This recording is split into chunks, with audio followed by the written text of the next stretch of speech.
안녕하세요. 72세 된 이경숙입니다. 3개월 전에 23년 동안 해왔던 새벽 청소 일을 그만뒀어요. 무릎이 너무 아파서 더 이상 견딜 수가 없더라고요. 그런데 일을 그만두고 나니까 지난 세월이 꿈만 같아요. 우리 부부가 빚을 다 갚았다는 소식을 들었을 때 정말 믿어지지가 않았거든요. 1억 8천만 원이라는 그 큰 빚을 정말 다 갚다니. 이자까지 합치면 3억이 넘는 돈을 23년에 걸쳐서 말이에요. 지금 생각해보면 그때 제가 새벽 3시에 일어나서 청소 일을 시작하지 않았다면 우리 가족이 어떻게 됐을지 모르겠어요. 남편은 지금도 격일로 경비 일을 하고 있고요. 75세인데도 아직 일을 해야 하지만 그래도 빚 없이 산다는 게 이렇게 마음 편할 줄 몰랐어요. 제가 어떻게 그 힘든 시간을 견뎠는지 얘기해 드릴게요. 우리가 결혼한 건 지금으로부터 50년 전이에요. 남편이 저보다 3살 위였는데 동네에서 철물점을 운영하고 있었어요. 그때만 해도 건실한 사업가였죠. 80년대부터 90년대 중반까지는 정말 잘 살았어요. 철물점이 잘 되어서 한 달에 300만 원 정도는 순수익이 났거든요. 그때 돈으로 300만 원이면 정말 괜찮은 수입이었어요. 아이들도 둘 낳고 수원에 새 아파트도 샀어요. 그때 그 아파트가 1억 2천만 원 정도 했는데 대출 없이 현금으로 샀어요. 자동차도 있었고 애들 교육도 빼먹지 않고 시켰고요. 아들은 대학교 2학년이었고 딸은 고등학교 3학년이었어요. 둘 다 공부를 잘해서 좋은 대학 보낼 생각에 부풀어 있었죠. 그런데 1997년 말부터 이상하더라고요. 거래처에서 외상값을 제때 주지 않기 시작했어요. 보통은 한 달이면 입금이 됐는데 2달, 3달씩 미뤄지기 시작했어요. 남편이 그때 요즘 경기가 이상하다 그러더라고요.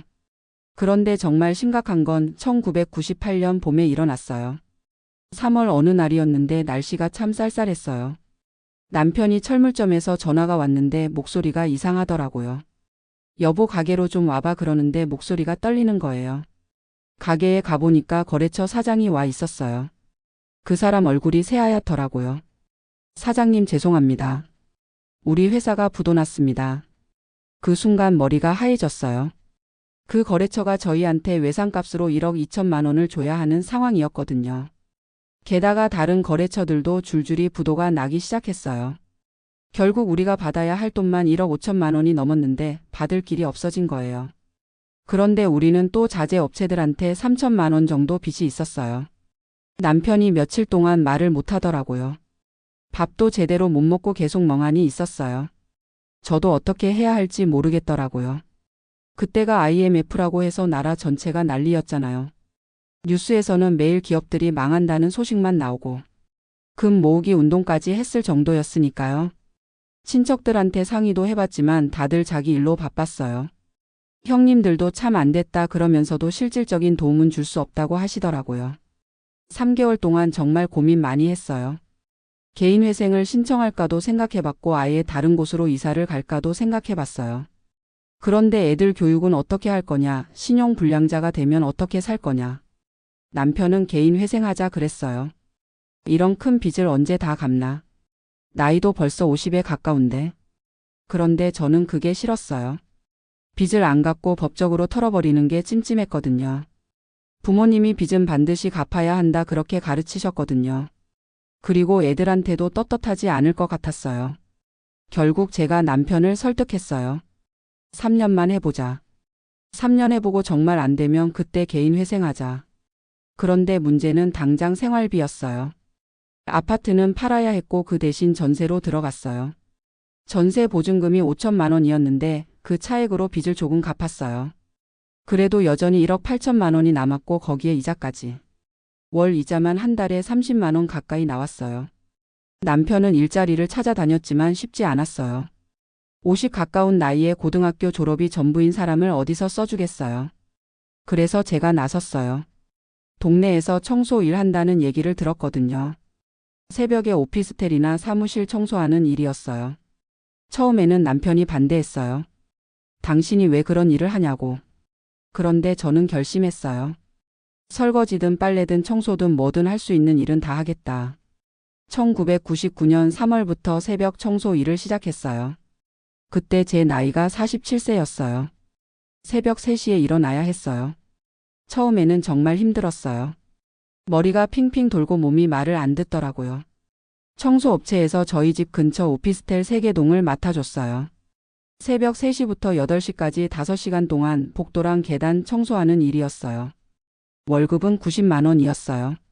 그때 최저임금이 시간당 1,600원 정도였는데 그 정도 받은 거죠. 처음 한 달은 정말 죽는 줄 알았어요. 새벽에 일어나는 게 이렇게 힘든 줄 몰랐어요. 무릎도 아프고 허리도 아프고 빗자루질하고 걸레질 하는데 허리가 끊어질 것 같더라고요. 그런데 3개월 정도 지나니까 몸이 적응되더라고요. 일찍 자고 일찍 일어나는 생활에 익숙해졌어요. 남편도 그 사이에 택배 일을 시작했어요. 하루에 10만 원씩 벌었는데 한 달에 한 20일 정도 일하니까 200만 원 정도 됐어요. 그런데 기름값이랑 차량 유지비 빼면 150만 원 정도 손에 남았어요. 그러니까 저 90만 원, 남편 150만 원에서 한 달에 240만 원 정도 벌었어요. 거기서 생활비 100만 원, 이자 30만 원 내고 나면 110만 원 정도 남았어요. 그 돈으로 빚을 조금씩 갚기 시작했어요. 한 달에 100만 원씩 갚으면 180개월, 그러니까 15년이면 다 갚을 수 있다고 계산했어요. 그런데 생각만큼 쉽지 않았어요. 애들 교육비도 들어가고 집 수리할 일도 생기고 병원비도 만만치 않았어요. 특히 딸이 대학교 다닐 때는 정말 힘들었어요. 등록금이 한 학기에 300만 원씩 들어갔거든요. 그 돈 마련하려고 제가 저녁에 식당 설거지도 했어요. 남편도 택배 일 끝나고 시간 날 때마다 일용직 일을 찾아다녔어요. 건설 현장에서 하루 5만 원씩 받고 일했어요. 그렇게 5년을 보냈어요. 빚이 1억 5천만 원 정도로 줄었어요. 그런데 여전히 멀었어요. 2004년쯤에는 정말 포기하고 싶었어요. 몸도 많이 망가졌고 언제 끝날지도 모르겠고 남편도 이제 그만하자 그러더라고요. 그런데 그때 아들이 대학교를 졸업하고 취직을 했어요. 엄마 이제 제가 도와드릴게요 그러면서 한 달에 50만 원씩 주더라고요. 딸도 결혼을 하면서 엄마 아빠 빚 때문에 결혼 늦춰서 죄송해요 그러더라고요. 그 말을 듣는데 눈물이 나더라고요. 아이들이 다 크고 나니까 조금 여유가 생겼어요. 교육비가 안 들어가니까 빚 갚는 속도가 빨라졌어요. 2010년에는 빚이 8천만 원까지 줄었어요. 이제 좀 보이는구나 싶었어요. 그런데 그 무렵에 남편이 당뇨병이 왔어요. 병원비가 만만치 않았어요. 혈당 조절하는 약값만 한 달에 10만 원씩 들어갔어요. 저도 그때부터 무릎이 아프기 시작했어요. 20년 가까이 새벽에 계단 오르내리며 청소를 했더니 무릎 연골이 다른 거예요. 그래도 멈출 수는 없었어요. 진통제 먹어가면서 계속 일했어요. 2015년쯤에는 빚이 3천만 원까지 줄었어요. 이제 정말 끝이 보이는구나 싶었어요. 그런데 그때 남편이 허리 수술을 해야 한다고 하더라고요. 디스크가 너무 심해져서 못 견디겠다는 거예요. 수술비가 500만 원 들었어요. 그 돈 때문에 빚 갚는 게 또 늦어졌어요. 2018년에는 제가 쓰러졌어요. 새벽에 청소하다가 갑자기 어지러워서 그 자리에 주저앉았어요. 혈압이 너무 올라간 거예요. 그때 정말 그만둘까 생각했어요. 몸이 신호를 보내는 것 같았거든요. 그런데 빚이 1천만 원밖에 안 남았어요. 여기서 포기할 수는 없다 싶어서 다시 시작했어요. 남편도 그때부터 아파트 경비 일을 시작했어요. 택배 일은 체력적으로 힘들어서 그만두고 경비실에서 일하기 시작했어요. 격일로 일하는데 한 달에 130만 원 정도 받았어요. 드디어 2021년 12월에 마지막 빚을 갚았어요. 은행에서 대출 잔액이 0원입니다. 그런 문자를 받았을 때 믿어지지가 않았어요. 남편한테 전화했어요. 여보 우리 빚 다 갚았어. 남편도 한참 동안 말을 못하더라고요. 그날 밤에 둘이 앉아서 울었어요. 23년이라는 세월이 주마등처럼 지나가더라고요. 처음에 1억 8천만 원이었던 빚이 이자까지 합쳐서 총 3억 2천만 원을 갚았어요. 23년 동안 매달 평균 115만 원씩 갚은 셈이에요. 그 돈이면 작은 집 하나는 살 수 있는 돈이었어요. 그런데 우리는 그 돈을 빚 갚는 데 다 썼어요. 계산해 보니까 제가 23년 동안 새벽 청소로 번 돈이 2억 5천만 원 정도 되더라고요. 한 달에 90만 원씩 23년이니까요. 남편도 택배랑 경비 일로 비슷하게 벌었고요. 우리 부부가 23년 동안 번 돈 5억 원을 거의 다 빚 갚는 데 썼어요. 그런데 후회는 없어요.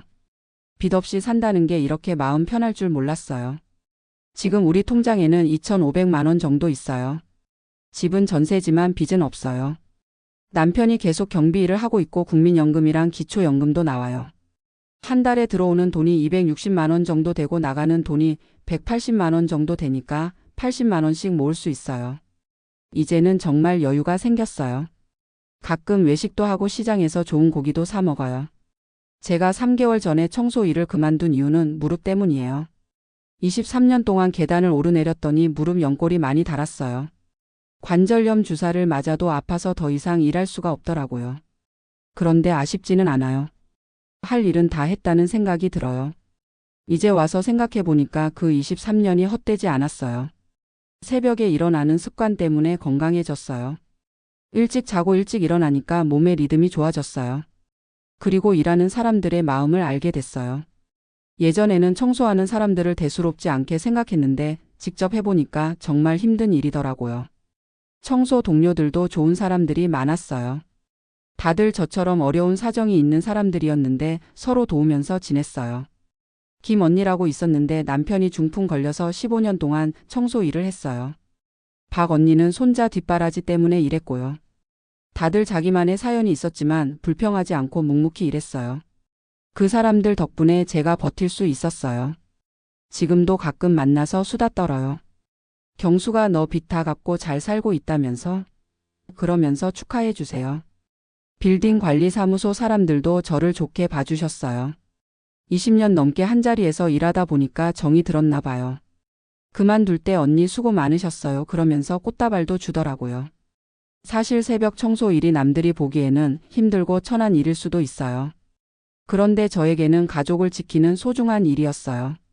매일 새벽 3시에 일어나서 5시간 동안 복도를 닦고 계단을 쓸면서 우리 가족을 위해서 그런 생각으로 버텼어요. 처음에는 부끄러웠어요. 아는 사람 만날까봐 모자를 깊이 눌러쓰고 다녔어요. 그런데 몇 년 지나니까 당당해지더라고요. 나는 내 가족을 위해서 정직하게 일하고 있다 그런 자부심이 생겼어요. 남편도 많이 고마워해요. 당신이 아니었으면 우리 가족이 어떻게 됐을지 모르겠다 그러면서요. 남편이 사업 망하고 우울해서 몇 년을 제대로 일을 못했거든요. 그때 제가 나서지 않았다면 정말 큰일 날 뻔했어요. 아이들도 지금은 다 자리를 잡았어요. 아들은 회사에서 과장으로 승진했고 딸도 남편과 잘 살고 있어요. 손자, 손녀도 있어요. 손자가 이제 중학생인데 공부를 잘해요. 할머니 덕분에 아빠가 대학 다닐 수 있었다 그러면서 고마워해요. 제가 지금 시니어 분들한테 하고 싶은 말이 있어요. 첫째, 나이 들었다고 포기하지 마세요. 저도 47세에 처음 청소 일을 시작했거든요. 처음에는 힘들었지만 몸이 적응하면 할 수 있어요. 둘째, 빚은 반드시 갚으세요. 법적으로 정리하는 방법도 있지만 가능하면 끝까지 갚아보세요. 갚고 나면 정말 마음이 편해요. 셋째, 가족이 힘을 합치세요. 혼자서는 못해도 가족이 모두 마음을 합치면 못할 일이 없어요. 우리 가족이 그랬거든요. 넷째, 건강 관리를 소홀히 하지 마세요. 아프면 일을 할 수 없어요. 저도 무릎이 아파서 일을 그만둘 수밖에 없었거든요. 다섯째, 작은 일이라도 무시하지 마세요. 청소든 경비든 배달이든 정직한 일이면 부끄러울 게 없어요. 저는 새벽 청소가 자랑스러워요. 여섯째, 절약하는 습관을 기르세요. 저희는 23년 동안 정말 아껴 썼어요. 외식은 1년에 몇 번 안 했고 옷도 거의 안 사 입었어요. 그래도 행복했어요. 일곱째, 희망을 잃지 마세요. 아무리 캄캄해도 꾸준히 하다 보면 길이 보여요. 저도 중간에 몇 번 포기하고 싶었지만 끝까지 해서 성공했어요. 지금 경제적으로 어려움을 겪고 계신 분들이 계실 텐데요. 제 이야기가 조금이라도 힘이 되었으면 좋겠어요. 저도 처음에는 1억 8천만 원을 언제 다 갚나 그랬거든요. 그런데 하루하루 최선을 다하다 보니까 어느새 다 갚았더라고요. 중요한 건 포기하지 않는 거예요. 그리고 혼자 끙끙 앓지 말고 가족들과 상의하세요. 서로 힘을 합치면 못 이겨낼 일이 없어요. 특히 새벽 일자리를 찾고 계신 분들한테 말씀드리고 싶어요. 새벽 청소 일은 힘들지만 나쁜 일이 아니에요. 사람들이 깨끗한 환경에서 생활할 수 있게 도와주는 소중한 일이에요. 그리고 새벽에 일하면 오전에는 시간이 자유로워요. 병원도 갈 수 있고 장도 볼 수 있고요. 저는 그 시간에 집안일도 하고 남편 밥도 해줬어요. 물론 체력적으로는 힘들어요. 새벽 3시에 일어나는 게 쉬운 일은 아니거든요. 그런데 3개월 정도 하다 보면 몸이 적응해요. 청소 일 하실 때 주의할 점도 알려드릴게요. 첫째, 무릎 보호대를 꼭 착용하세요. 저는 그걸 몰라서 무릎을 많이 다쳤어요. 둘째, 허리 운동을 꾸준히 하세요. 구부정한 자세로 오래 일하면 허리를 다쳐요. 셋째, 미끄러지지 않는 신발을 신으세요. 바닥이 젖어 있을 때가 많아서 넘어지기 쉬워요. 넷째, 화학세제를 쓸 때는 장갑을 끼세요. 손이 거칠어지고 피부염이 생길 수 있어요. 다섯째, 동료들과 좋은 관계를 유지하세요. 서로 도우면서 일하면 훨씬 수월해요. 지금 저는 정말 평범한 노후를 보내고 있어요. 남편과 둘이서 조용히 살고 있고요. 큰 욕심은 없어요. 건강하게 살다가 자식들한테 부담 주지 않고 세상을 떠나는 게 소원이에요. 그리고 가끔 어려운 처지에 있는 분들한테 제 경험을 나눠드리고 싶어요. 포기하지 마세요. 저도 했는데 당신도 할 수 있어요. 빚이라는 게 정말 무서운 거더라고요. 한 번 지면 갚기가 쉽지 않아요. 이자가 복리로 불어나니까요. 그런데 포기하지 않고 꾸준히 갚으면 반드시 갚을 수 있어요. 저희가 그 증거거든요. 젊은 분들한테도 당부하고 싶어요. 빚은 함부로 지지 마세요. 정말 필요한 게 아니면 빌리지 마세요. 카드도 조심해서 쓰세요. 눈에 보이지 않으니까 자꾸 쓰게 되는데 나중에 청구서 받으면 깜짝 놀라게 되더라고요. 저희도 처음에는 카드로 이것저것 사다가 빚이 더 늘어났거든요. 그래서 카드를 다 잘라버리고 현금으로만 생활했어요. 또 하나 말씀드리고 싶은 건 부부가 힘을 합치는 게 정말 중요하다는 거예요. 저희도 처음에는 서로 탓하기도 했어요. 당신이 사업을 왜 그렇게 했냐, 당신이 왜 반대 안 했냐 그러면서요. 그런데 그런다고 빚이 없어지는 건 아니잖아요. 서로 탓하느라 시간 낭비하지 말고 어떻게 해결할지 머리를 맞대는 게 중요해요. 저희는 중간에 몇 번 힘들어서 싸우기도 했어요. 언제까지 이렇게 살 거냐, 차라리 죽는 게 낫겠다 그런 소리도 했고요. 그런데 그럴 때마다 우리가 포기하면 애들은 어떡하나 그런 생각이 들더라고요. 부모가 무너지면 자식들도 같이 무너져요. 특히 명절 때가 제일 힘들었어요. 친척들 만나기가 부담스러웠거든요. 다들 잘 사는 것 같은데 우리만 쪼들리니까요. 그래서 몇 년은 명절에도 안 갔어요. 감기 걸렸다 일 있다 핑계 대고요. 그런데 지금 생각해 보니까 그럴 필요 없었어요. 어려우면 어렵다고 솔직하게 말하면 되는 건데. 괜히 체면 차리려고 더 힘들었던 것 같아요. 제가 청소 일하면서 만난 분들 중에도 비슷한 사연의 사람들이 많았어요. 사업 망해서 일하는 분, 남편 병원비 때문에 일하는 분, 자식 뒷바라지 때문에 일하는 분. 다들 각자의 사정이 있었지만 불평하지 않고 열심히 일했어요. 그분들 보면서 나만 힘든 게 아니구나 위로도 받았고 힘도 얻었어요. 김 언니 같은 경우는 남편이 중풍으로 쓰러진 후에 15년 동안 새벽 청소를 했어요. 남편 병원비랑 생활비를 혼자서 다 감당했거든요. 그런데도 항상 밝게 웃으면서 일했어요. 경수가 우리가 건강해서 일할 수 있는 게 얼마나 고마운 일인지 알아? 그 말이 지금도 기억에 남아요. 박 언니는 아들이 일찍 죽어서 손자 둘을 키우느라 일했어요. 70이 넘었는데도 손자들 대학 보낼 때까지는 일해야 한다고 하시더라고요. 그런 분들 보면서 제가 얼마나 행복한지 깨달았어요. 남편도 건강하고 자식들도 다 컸는데 뭘 그렇게 힘들다고 했나 싶었어요. 지금도 가끔 그분들과 만나요. 대부분 연세가 드셔서 일은 그만두셨지만 정기적으로 만나서 수다 떨어요. 우리 그때 참 열심히 살았지? 그러면서 서로 격려해주고요. 그분들 덕분에 외롭지 않게 지낼 수 있어요. 요즘은 건강 관리에 신경 쓰고 있어요. 무릎이 아파서 멀리는 못 걸어도 집 근처 공원에서 산책은 해요. 남편과 함께 아침마다 30분씩 걸어요. 병원도 정기적으로 다녀요. 무릎 주사 맞고 혈압약도 먹고요. 건강해야 오래 살 수 있잖아요. 음식도 신경 써서 먹어요. 23년 동안 절약하느라 못 먹었던 걸 이제는 조금씩 먹어봐요. 비싼 건 아니지만 그래도 좋은 고기 사서 구워 먹기도 하고요. 가끔 외식도 해요. 예전에는 외식 한번 하려면 며칠을 고민했는데 이제는 오늘 나가서 먹을까? 그럴 수 있어요. 그런 일상이 이렇게 소중한 줄 몰랐어요. 빚에 쫓기면서 살 때는 그런 여유가 전혀 없었거든요. 자식들도 이제는 안심하는 것 같아요.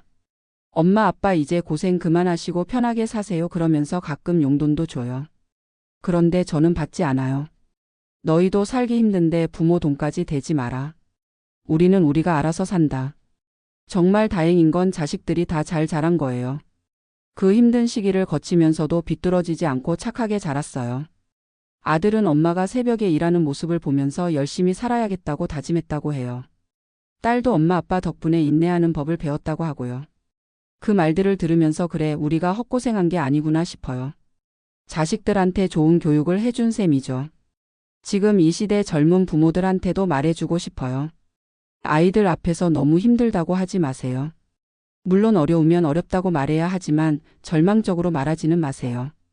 지금은 힘들지만 열심히 하면 나아질 거야 이렇게 희망을 주는 게 중요해요. 아이들이 부모를 보고 배우거든요. 저희도 아이들 앞에서는 최대한 밝게 지내려고 했어요. 엄마가 새벽에 일하는 건 우리 가족이 더 잘 살기 위해서야 그렇게 말했어요. 그런데 가끔은 속상할 때도 있었어요. 친구들은 다 편하게 사는 것 같은데 우리만 이렇게 고생하나 싶어서요. 그럴 때마다 남의 떡이 더 커 보인다는 말을 되뇌었어요. 남들도 다 각자의 어려움이 있을 거라고 생각했어요. 실제로 나중에 알고 보니까 저희보다 더 힘들게 사는 사람들도 많더라고요. 우리는 그래도 가족이 건강하고 일할 수 있었으니까 다행이었던 거죠. 지금 돌이켜보면 그 23년이 정말 값진 시간이었어요. 힘들기는 했지만 가족이 하나로 뭉칠 수 있었던 시간이었어요. 서로를 더 이해하게 됐고 더 고마워하게 됐어요. 평범한 일상이 얼마나 소중한지도 깨달았고요. 지금 70대가 되어서 이런 얘기를 할 수 있는 게 감사해요. 만약에 중간에 포기했다면 지금도 빚에 시달리고 있을 텐데요. 물론 몸은 많이 상했어요. 무릎도 아프고 허리도 아프고요. 그런데 그것보다는 얻은 게 더 많다고 생각해요. 자신감도 생겼고 인내심도 생겼고 가족에 대한 사랑도 더 깊어졌어요. 그리고 무엇보다 해낼 수 있다는 믿음이 생겼어요. 지금 어려운 처지에 계신 분들한테 꼭 전해드리고 싶은 말이에요. 할 수 있습니다. 포기하지 마세요. 저도 47세에 처음 시작할 때는 내가 이걸 할 수 있을까? 의심했어요. 그런데 하루하루 최선을 다하다 보니까 어느새 23년이 지났더라고요. 시간이 약이라는 말이 맞는 것 같아요. 처음에는 견딜 수 없을 것 같았던 일들도 시간이 지나면서 익숙해져요. 그리고 꾸준함에 힘을 믿으세요. 하루하루는 작은 변화 같아도 1년 10년 쌓이면 큰 변화가 되더라고요. 저희가 한 달에 100만 원씩 갚는다고 했을 때 사람들이 언제 다 갚을 거냐고 했어요. 그런데 정말 갚았잖아요. 마지막으로 건강이 제일 중요하다는 말씀을 드리고 싶어요. 아무리 돈을 많이 벌어도 아프면 소용없어요. 저도 무릎이 아파서 일을 그만둘 수밖에 없었거든요. 무리하지 마시고 몸이 보내는 신호에 귀 기울이세요. 그리고 정기적으로 건강검진도 받으시고요. 운동도 꾸준히 하세요. 저는 새벽 일이 운동이 되기도 했지만 그래도 따로 스트레칭은 했어요. 음식도 잘 드세요. 절약한다고 너무 못 먹으면 건강을 해쳐요. 균형 잡힌 식사를 하시는 게 중요해요. 그리고 스트레스 관리도 중요해요. 힘든 일이 있어도 혼자 끙끙 앓지 마시고 가족이나 친구들과 얘기하세요. 저는 청소 동료들과 얘기하면서 스트레스를 많이 풀었어요. 아이고 오늘도 힘들었네 그러면서 서로 위로해주고요. 웃음도 잃지 마세요. 아무리 힘들어도 웃을 일은 있더라고요. 웃으면 스트레스도 풀리고 건강에도 좋아요. 희망을 잃지 마세요. 아무리 캄캄해도 새벽이 지나면 해가 뜨잖아요. 우리 인생도 마찬가지예요. 지금은 힘들어도 꾸준히 노력하면 반드시 좋은 날이 올 거예요. 저희가 그랬으니까 여러분도 할 수 있어요. 포기하지 마시고 하루하루 최선을 다해서 사세요. 그러면 언젠가는 지금의 고생이 다 보상받을 날이 올 거예요. 저는 이제 평범한 일상에 감사하면서 살고 있어요. 큰 욕심 없이 건강하게 지내는 게 목표예요. 그리고 가끔 제 경험을 나눠서 누군가에게 힘이 되고 싶어요. 나도 했는데 당신도 할 수 있어요. 그런 메시지를 전하고 싶어요. 모든 분들이 건강하고 행복하게 지내시길 바랍니다. 어려운 일이 있어도 포기하지 마시고 끝까지 해보세요. 분명히 길이 있을 거예요.